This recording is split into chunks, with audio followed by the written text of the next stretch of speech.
Il va falloir se mouiller la nuque ce matin quand on est supporter de l'Olympique de Marseille. Regardez ces statistiques pour commencer cette vidéo. L'OM ne compte que 29 points après 20 journées de Ligue 1. Son plus faible total dans l'élite à ce stade de la compétition depuis Mitchell. Mitchell. Oui, Mitchell l'Espagnol qui avait coaché l'Olympique de Marseille pendant une période éphémère puisqu'il n'avait même pas terminé la saison. Et quand on regarde ces stats de l'année dernière, d'Igor Tudor, qui était l'entraîneur après 19 journées, qui avait 42 points, il avait sorti le record de Marcelo Bielsa. Il faut se mouiller la nuque ce matin parce que ça sent pas bon. Ça sent pas bon et je veux pas prendre un faux air grave parce que il y a une vraie déception ce matin. C'est un vrai fiasco. On ne sait pas où l'OM va et on se dit que l'OM peut aller encore plus bas quand on voit le rendement de ce qu'on a vu hier soir après le match face à l'Olympique lyonnais. L'Olympique de Marseille n'a plus remporté une victoire en Ligue 1 depuis le 17 décembre 2023. Sa dernière victoire en Ligue 1 c'était en 23, mais sa dernière victoire c'était face à Thionville, 1-0, dans un match délicat disputé à Metz en Coupe de France. Depuis, c'est 3 matchs nuls, une élimination en Coupe de France et une défaite face peut-être au pire Olympique lyonnais depuis 30 ans. Cette OL va très mal. Que peut-on dire de l'Olympique de Marseille? Alors, ça pue, ouais, ça pue. J'ai hésité avec un titre qui voulait marquer trop nul au pluriel, parce que je vais fixer Gennaro Gattuso, mais on va se parler dans cette vidéo évidemment de la rencontre d'hier. On va l'analyser à froid. On va revenir sur Gattuso, on l'a dit. On va faire un point sur le mercato, le bilan. Que peut-on dire de ce mercato? Est-ce qu'on peut en être satisfait? Et puis, il y a des éléments qui sont assez particuliers quand on voit la gestion, notamment de Luis Enrique, ou la gestion de Jonathan Klaus. Il y a des choses qui sont bizarres quand même. Et puis, on va essayer de parler de la direction. Alors, c'est un faux jeu de mots, direction au sens large, parce que quelle direction pour cet OM? Et on va se parler de futur. Futur, parler économie, et on va faire un point aussi sur euh, tous les on-dit autour de la vente OM et puis on se projettera aussi de manière plus terre à terre sur le terrain. Bref, c'est une longue vidéo. Bienvenue sur CM Football. Un grand plaisir de vous retrouver pour parler de l'Olympique de Marseille, même si j'aurais aimé vous retrouver sur une victoire. Mais bon, j'ai l'impression que c'est beaucoup demandé. Alors quand on voit le momentum d'hier soir, bah, on se dit que si on n'a pas vu le match, que Marseille a dominé, que derrière l'OM aurait pu revenir au score après une prestation où l'OL a eu trois quatre temps forts. Non, non, non. Soyons honnêtes, quand on a vu le match, on se dit que on pouvait jouer pendant 2 heures, 3 heures, 4 heures. Jamais on n'aurait pu revenir tellement on était faible. On était faible offensivement. Un seul tir cadré. Un seul tir cadré face à, comme on a dit, l'un des plus faibles OL depuis 30 ans. Un seul tir cadré. C'est cette pichenette de Aubameyang sur le côté, alors qu'il avait basculé sur le côté gauche. Un Aubameyang transparent quand il est numéro 9, mais transparent aussi parce qu'il n'a pas de ballon. On ne lui sert pas de ballon. On a joué à 3 attaquants face à 3 défenseurs. Alors là, c'est réducteur ce que je dis parce que tactiquement, on sait que l'Olympique de Marseille était face à des pistons également. Mais c'est bien trop faible. C'est bien trop faible. 0,33 XG dans cette rencontre. Tu frappes sur la barre à la première seconde et ensuite, c'est le néant total. Ta meilleure occasion, c'est Lopez qui a failli se prendre un but contre son camp par rapport à une balle de sa défense, une passe en retrait de sa défense en première mi-temps. C'est absurde. 7 tirs cadrés côté lyonnais. Bah ouais, heu, ça manquait vraiment d'envie. C'est désespérant selon la Provence et je pense qu'on peut aller plus loin dans les titres négatifs. Attention, naufrage en vue. Naufrage en vue, une attaque gênante. J'aime ce jeu de mots. J'aurais préféré une attaque qui aurait gêné son adversaire. En aucun cas, hier, on a gêné l'adversaire. C'est terrible. Le constat est terrible. Vraiment. Pato ce trio, dit l'équipe. On a manqué d'engagement, on a manqué d'agressivité, Gennaro Gattuso et Samuel Gigot. Mais les gars, sérieux, on est l'OM. On est l'OM. C'est une vraie purge qu'on a vécue hier. Et quand tu regardes les 2 dernières rencontres face à Strasbourg, j'ai dû passer 1h25 à parler à mon ami au stade entre la 3e minute où on avait ouvert le score et la 88e minute où on a encaissé le but. Entre-temps, c'était le néant. Alors on va se dire, ok, c'était la reprise. On va se dire, ok, ça manquait de joueurs. Il y avait beaucoup de joueurs qui étaient à la canne. Mais il y a un moment, il faut une ligne directrice aussi dans ce jeu. Et quand on a le capitaine qui dit, on a manqué d'agressivité, waouh, c'est chaud. C'est chaud. Regardez ce but de Lacazette. Regardez cette détermination. Regardez cette volonté. Il tacle le ballon. Il est là en mode, je vais chercher à marquer quoi qu'il arrive. Il récupère le ballon sur le malheureux Bamo Meïté. Et derrière, il va tacler pour marquer le but. Et quelques minutes plus tard, il va avoir cette même détermination. Et c'est une réussite du côté de l'OM si on ne prend pas un deuxième but. Je ne comprends pas ce qui se passe dans cette équipe. Ou plutôt, j'ai peur de comprendre. Et on va l'exprimer au fur et à mesure de cette vidéo. C'est terrible. L'OM n'a pas gagné en 2024 en Ligue 1. Et le classement est terrible également. 8e de Ligue 1, 29 points. 29 points. Derrière nous, il y a Rennes qui remonte, qui est quasiment invaincu en Ligue 1 avec son nouvel entraîneur. On a Strasbourg qui est en train de revenir. Mais comment peut-on regarder devant ? Le 4e, c'est Lille. Mais quand tu vois le jeu de Paulo Fonseca, quand tu vois que Monaco est le pire Monaco depuis le début de saison et qu'on n'arrive même pas à les rattraper, que Lens est en train de revenir petit à petit, bah franchement, si on finit en Europe, c'est une bonne chose. Alors, on va pas être dramatique non plus, on va pas aller vers la Ligue 2, mais quand même, c'est chaud. C'est chaud. Alors, dans tout ça, il y a un guide. Le guide, c'est le capitaine, mais c'est surtout l'entraîneur. Ce matin, sur Twitter, j'ai dit « Vous comprenez pourquoi sa communication m'énerve. Je vous donne sa déclaration. Personne ne nous a dominés depuis que je suis arrivé ici. Le problème, c'est que ça se joue la plupart du temps sur des détails. Si on avait pris le point du match nul, je ne pense pas que ça aurait été anormal. » Mais sérieux, mais c'est quoi ces déclarations ? Réellement. Je comprends pas. On va où ? On a un entraîneur qui a l'air d'être à l'opposé des prestations de son équipe. Il se plaint. Alors, on peut imaginer qu'il souhaite protéger son groupe, qu'il ne veut pas le faire tomber. Sa gestion d'ex très grands joueurs, là-dessus, j'ai pas de débat. Gennaro Gattuso est un joueur exceptionnel dans le Gotha du football mondial. Mais là, en tant qu'entraîneur, tu peux pas déclarer ça. C'est pas possible. On a manqué d'engagement. Mais mec, je comprends pas comment tu peux être aussi apathique dans tes phrases, dans tes mots. Surtout, tu me rappelles, là, j'ai le souvenir d'un Rudy Garcia qui ménageait justement ses joueurs et qui se protégeait derrière une communication de façade. Mais on se rappelle de Gattuso. Gattuso, après Strasbourg, l'équipe a été nulle. Il avait parlé il avait eu des mots qui étaient très durs.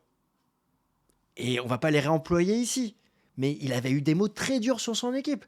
Et ça avait été, à mes yeux, une vraie déclaration d'entraîneur, de bonhomme, de leader et de constat d'échec. Pour dire derrière, les gars, attention. Et on se rappelle la série qui avait eu lieu après cette déclaration. L'OM avait fait 5 ou 6 matchs et victoires consécutives. Avait été chercher sa place de qualification en Europe. Et avait rattrapé le retard au classement. Là, on a une communication qui ne va pas. Et c'est un premier point. Parce que le deuxième point, c'est la tactique. Je vous ai mis la tactique à gauche, le 4-3-3 d'hier, et j'ai un sourire nerveux, naturel. Regardez le schéma, la position moyenne des joueurs sur le terrain face à cet Olympique Lyonnais. Pour moi, il y a 3 joueurs qui sont à leur place. Merlin, Balerdi et Gigot.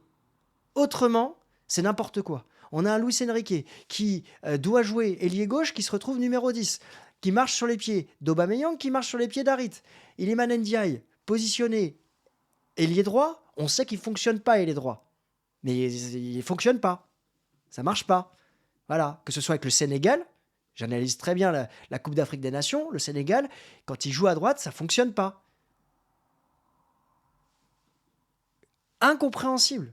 Incompréhensible. Alors on va se dire, il manquait des joueurs, il manquait Verretou. Ok, mais s'il te manque un joueur et que tu fais cette prestation et cette purge, c'est pas possible. Contre Monaco, c'était horrible aussi à voir, alors qu'on joue à 11 contre 10.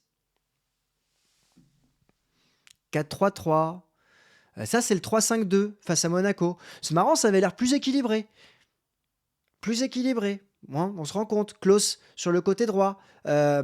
Ulysse Garcia sur le côté gauche. Luis Enrique à son poste d'ailier. Voilà, un numéro 9, Vitinha, on sait ce qui s'est passé avec Vitinha, pas de souci, mais les joueurs étaient à des postes qui semblaient être le leur. Je comprends pas. Réellement, ce plan de jeu, il est absurde. Quand hier, tu remplaces, on va reparler de Klose dans quelques secondes, hein, dans quelques secondes sur une troisième partie. Quand tu remplaces Klose par Meïté qui joue pas latéral droit, que Meïté se retrouve en très forte difficulté parce qu'il n'est pas couvert par Iliman Ndiaye qui n'est pas ailier droit de base, et que euh, Meïté se retrouve en difficulté face à Nouama, il y a un moment, change, repasse en 3-5-2. Repasse à 3 derrière, fait rentrer un piston, même quand un Merlin plus haut, avance avec tes milieux de terrain et va chercher la victoire. On sait que nos attaquants veulent jouer à 2. Iliman Ndiaye, on en a parlé. C'est pas possible. Et pareil, côté Aubameyang, oui, il est transparent. Oui, on va un peu avoir le débat avec Alexis Sanchez. Moi, je marque un point qui est important à mes yeux, c'est les statistiques. Les statistiques sont importantes du côté d'Aubameyang. Mais du côté d'Alexis Sanchez, il manque. Et côté Aubameyang, il y a un point important. Quand il joue numéro 9, on voit qu'il n'est pas servi. Quand il joue ailier, on a un joueur qui donne dans sa vitesse et qui a besoin d'un point de fixation. L'action, la seule occasion qu'on a d'hier, c'est Aubameyang sur le côté gauche qui prend appui sur Mumbagna et qui va relancer Aubameyang qui va se retrouver face au but. C'est la seule occasion qu'on a. Et quand on a vu les différentes phases de jeu en 3-5-2 avec un Aubameyang sur un côté, eh bien, on a plus de jeux offensifs. Alors, après, moi, je suis juste analyste de l'actualité de l'Olympique de Marseille, hein. Donc, j'aimerais avoir votre avis sur Gennaro Gattuso. Pour moi, il y a un vrai, je ne vais pas dire point de non-retour, mais on n'est pas loin. On n'est pas loin. Parce que je vois pas l'OM progresser et je vois pas quel est son apport à date dans le jeu de l'Olympique de Marseille, surtout quand on revient en 4-3-3. On va passer à la troisième partie sur le mercato. On va faire un bilan de ce mercato. Alors, on a pris Jean Onana. Bon, on va pas se mentir, hein, sur les résultats sur ses prestations, c'est pas la joie, hein. Petite pause thé pour prendre un peu de salive et de respiration. Alors, Jean Onana. Il fallait un joueur, quoi qu'il arrive. Donc voilà, il fallait recruter. On va recruter. On a un joueur qui est là pour 6 mois. Ok. Mais c'est pas forcément extraordinaire en termes de prestations jusqu'à maintenant. Numériquement, en tout cas, il est présent. Voilà. Donc il fait le nombre. Mais est-ce qu'il a un vrai impact? Non. C'est inquiétant quand on voit que Verretou s'est blessé, quand on voit que Rongier ne reviendra pas forcément tout de suite. Et j'ai aimé la prestation d'Unai à la rigueur, mais bon, c'est bien faible encore. On a Ulysse Garcia qui est arrivé. Bon, il est arrivé en tant que doublure de Renan Lodi, et puis finalement, il va arriver en doublure de Quentin Merlin.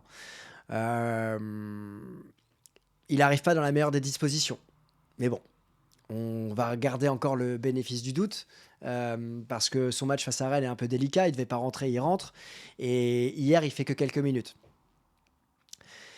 Contre Monaco, c'était moyen. Voilà. Donc on va garder encore un petit peu de temps. C'est normal, on va lui laisser le temps d'arriver. Ensuite, on a Mumbagna, de la même manière. Alors, c'est un attaquant qui vient en attaquant d'opportunité. C'est trop tôt pour juger s'il est vraiment performant. En tout cas, hier, sur les 30 minutes qu'il a eu à disputer, il y a eu du mouvement. Bon, est-ce qu'on peut les juger comme positifs? Délicat. Mais la seule occasion qu'on a, c'est sur une remise pour Aubameyang. Et les deux se sont trouvés. Et ça, c'était intéressant.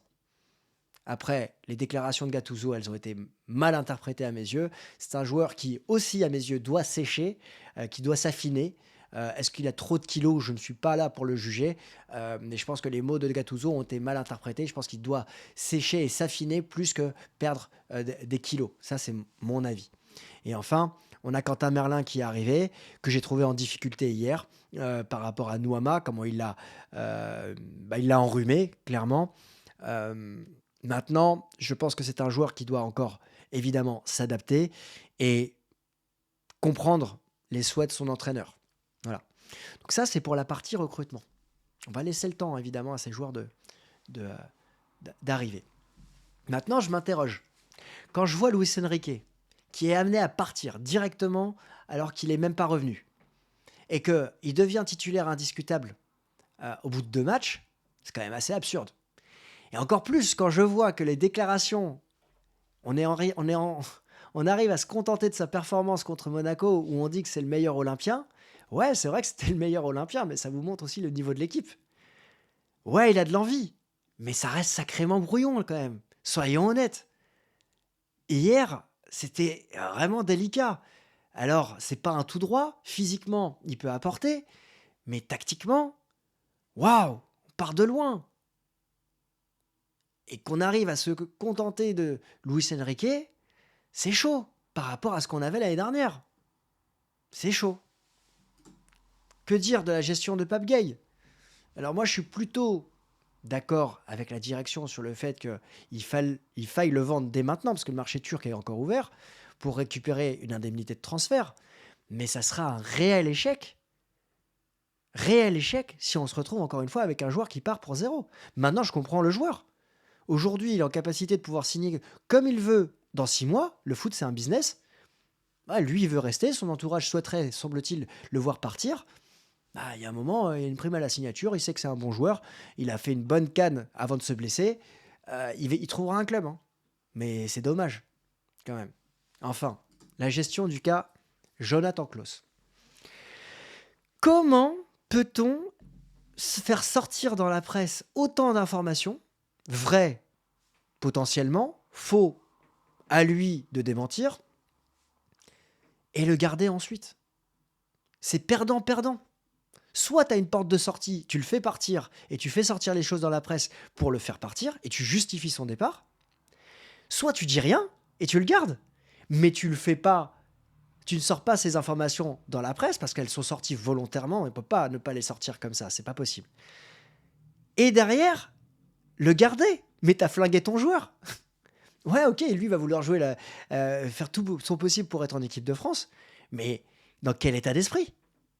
Quel état d'esprit tu le gardes? Alors on connaît peut-être pas tout, peut-être qu'il y a cette prolongation qui n'est pas euh, accordée, qui n'est pas respectée, il y a peut-être des éléments qu'on ne sait pas, c'est vrai. Mais l'image donnée, elle est bordélique et elle est nulle. Elle est nulle. Parce que c'est perdant-perdant. Enfin, sérieux, moi, je suis abasourdi. Vraiment par tout ce qui se passe en ce moment, à l'espace d'un mois. Et j'ai pris du recul pour vous dire tout ça parce que ça fait un mois que j'analyse la Coupe d'Afrique des Nations, que je prends du plaisir à analyser la Coupe d'Afrique des Nations, et que je me retrouve là à devoir analyser l'Olympique de Marseille. Il faut vraiment que les choses évoluent. C'est pas possible. Alors, justement, parlons-en. Quelle direction? Alors, quelle direction? On connaît la direction opérationnelle, mais quelle direction où va-t-on? On a un trio qui est atypique. Alors, on a un président qui, semble-t-il, serait sur le départ si on lit toutes les presses, et si on entend toutes les rumeurs, il serait sur le départ. Il aurait même voulu partir déjà plus tôt. Bon, il serait maintenu à la présidence de l'Olympique de Marseille. On a un Stéphane Tessier qui est devenu directeur général, qui a pris de l'ampleur au sein de l'organigramme de l'Olympique de Marseille. Il serait annoncé, je parle au conditionnel, par rapport à tout ce qui est dit dans la presse, comme potentiellement le prochain potentiel président de l'Olympique de Marseille, si Pablo Longoria venait à partir. Encore une fois, je parle à travers les informations qui sortent dans la presse et qui sont des rumeurs. Et on a un Mehdi Benassia qui vient d'arriver, réaliser son premier mercato, avec un premier coup pour moi qui est Quentin Merlin, et des zones d'interrogation comme la gestion du cas Klaus. Il avait parlé de joueurs qui pouvaient être très touchés autour de l'OM quand on était dans la période octobre, novembre, décembre. Novembre-décembre, quand il est arrivé. Là, la gestion du cas Klaus, elle interroge. Elle interroge. Bon, ce trio, il est assez atypique. On a 2 personnes qui sont salariées de l'OM et on a, un consultant externe. Cette direction, elle rassure pas aux yeux des supporters aujourd'hui et il y a beaucoup trop de rumeurs. Ça, c'est un fait. On a un actionnaire majoritaire qui ne communique pas. Et ça, c'est un point qu'on avait déjà évoqué dans une vidéo récente où on avait dit silence, on coule. C'était courant novembre. On n'a pas l'impression qu'il y ait beaucoup de choses qui aient évolué, même s'il y a des éléments positifs. Autour du président, il y a toute sa garde rapprochée qui a démissionné. Frio, Marcelino, Ribalta, notamment. Iriondo, également. Ça fait beaucoup. Ça fait beaucoup de mouvements dans cette direction de l'Olympique de Marseille, et ce sont des faits. Dans ce brouhaha, on a un Longoria qui prend la parole régulièrement lors des mercatos, et qui nous a expliqué que l'OM n'était pas un club qui devait jouer la Super League, qui nous a expliqué qu'on faisait des bilans en fin de saison. Alors moi, je l'accorde, le bilan en fin de saison, il n'y a pas de problème.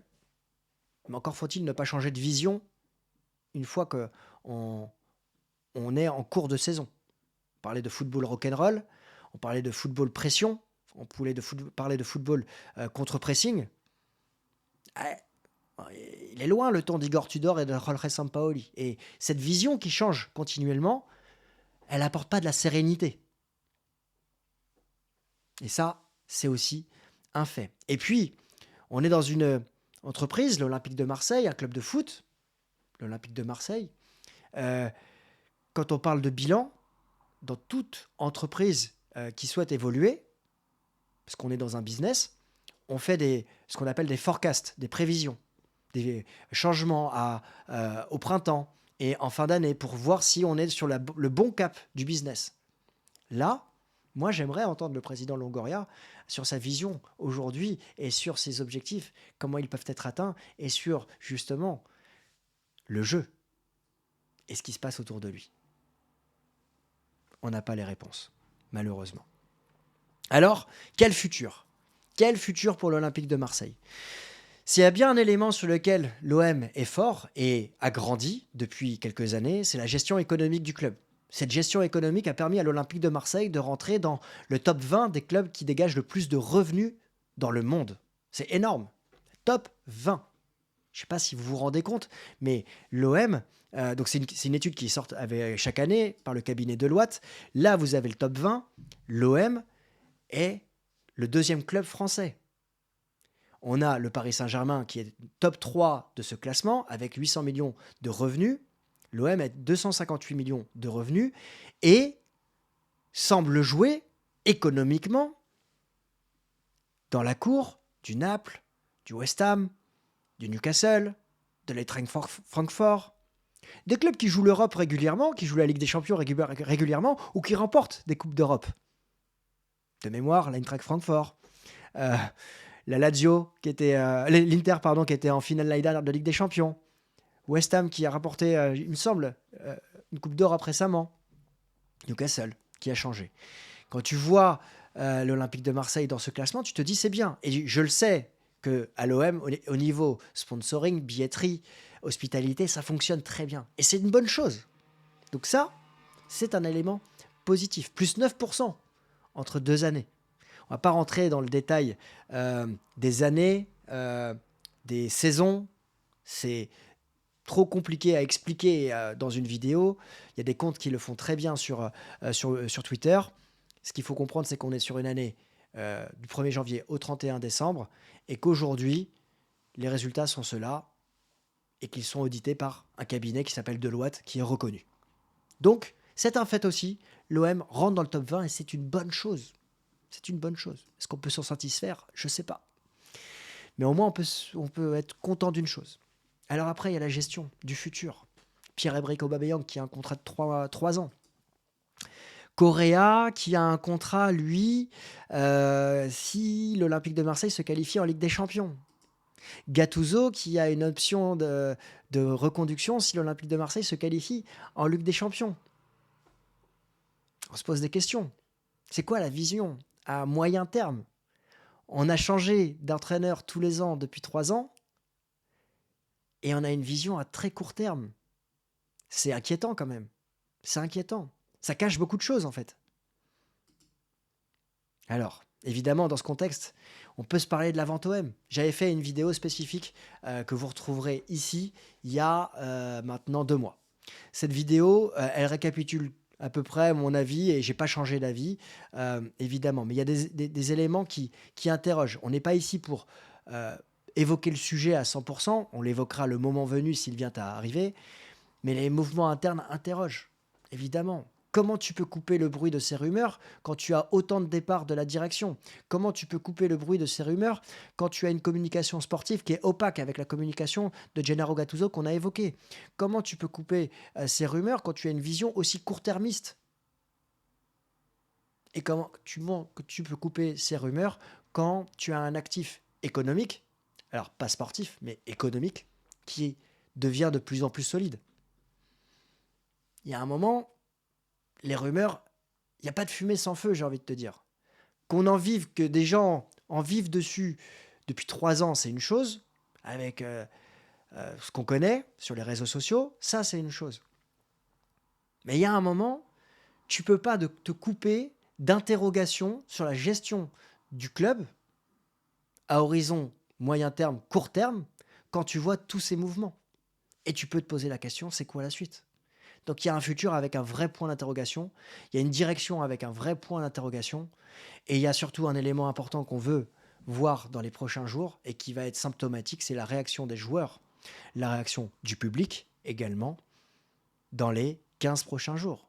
L'OM rencontre Metz ce vendredi au Vélodrome, va avoir un déplacement en Allemagne pour affronter sur terrain neutre le Shakhtar en Coupe d'Europe, va se déplacer rapidement à Brest, Brest qui joue l'Europe, va recevoir le Shakhtar et va recevoir Montpellier. Il y a 3 matchs à domicile dans les 5 prochaines rencontres, dans les 15 prochains jours. Je ne vais pas dire que c'est un tournant de la saison, parce que des tournants, on en a passé et on les a vus, on les a vécus et on sait comment c'est. Mais je m'interroge sur la réaction des supporters autour de cet OM, parce que la... Comment dire?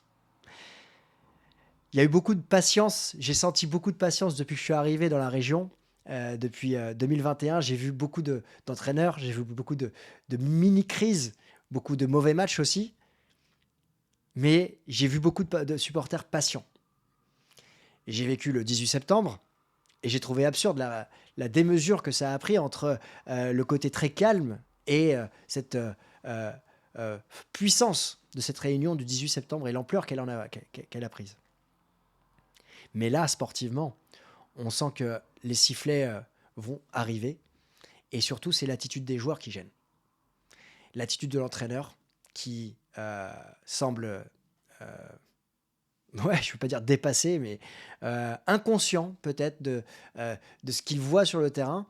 Et ça, dans une direction qui communique très peu, bah, il y a tous les signaux pour qu'une crise existe. Et il va falloir faire attention. Alors, j'en appelle évidemment au calme, bien évidemment. Moi, mon travail ici, c'est d'analyser l'Olympique de Marseille. J'essaye d'avoir pris un maximum de recul pour vous partager mon regard. C'est une très grosse vidéo. N'hésitez pas à me dire ce que vous en avez pensé, si vous êtes inquiet. Moi, je suis inquiet et j'ai beaucoup de zones d'ombre sur la suite de cette saison. Et ces 15 prochains jours, je ne vais pas dire qu'ils seront déterminants, parce que j'ai l'impression que la saison, elle est complètement ratée déjà. Mais ils vont donner peut-être une tendance pour la fin. Si l'OM se qualifie en Europe, il y aura peut-être une bouffée d'oxygène. Si l'OM perd contre Brest, bah, ça va être incroyable de vivre ce Marseille-Shakhtar. On le suivra bien évidemment sur la chaîne. En tout cas, si vous êtes encore présent, écrivez futur, ça m'intéresse. Et devant ce mot futur, dites-moi si vous êtes inquiet ou si vous avez encore un motif d'espoir. Donc futur inquiet ou futur espoir, Dites-moi tout ça en commentaire. Nous, on se retrouve très vite, évidemment, pour une prochaine vidéo. On va se retrouver sur la Coupe d'Afrique des Nations, qui est une vraie bouffée d'oxygène pour moi. Vous êtes de nombreux, très nombreux à me suivre sur cette actualité. Et on va souhaiter à Chancel Mbemba d'aller remporter un trophée, parce pourra au moins dire qu'un Olympien a remporté quelque chose. Ça fait longtemps. Et c'est triste. Et c'est inquiétant. Très belle journée et à très vite.